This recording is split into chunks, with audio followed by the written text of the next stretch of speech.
আসসালামু আলাইকুম ভাইজান, কথাগুলো একটু শুনে যান। যার ডায়লগ ফেমাস তার নাম হচ্ছে আলী ভাই।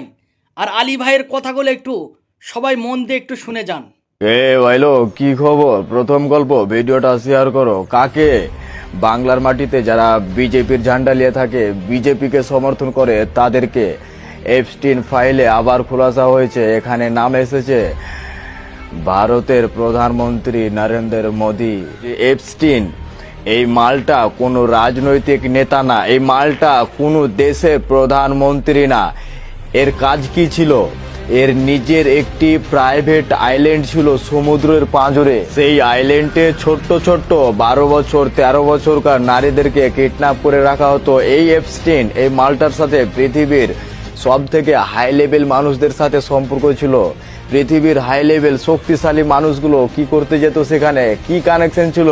ওই আইল্যান্ডে গিয়ে আসমাস্তি করতো। কেমন আসমাস্তি? সাই মুক্ত হয়ে ছোট্ট ছোট্ট নারীদের সাথে সেক্স করাটাই তার কাজ ছিল। আবে দেখ না বে, পুরা দুনিয়া জানে, পুরা দুনিয়া দেখছে। আমার বাংলার মাটির 80% মানুষ পাগলা চোদায় এগুলো কিছু বুঝে না।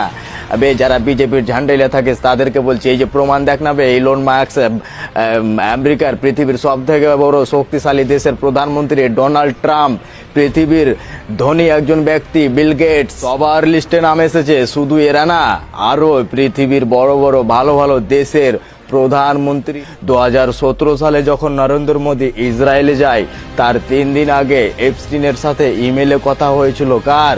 নরেন্দ্র মোদীর। বলে বল আমাকে, যেই এপস্টিন কোনো রাজনৈতিক নেতা না, যেই এপস্টিন কোনো দেশের প্রধানমন্ত্রী না, সেই এপস্টিনের সাথে নরেন্দ্র মোদীর কি সম্পর্ক থাকতে পারে বে?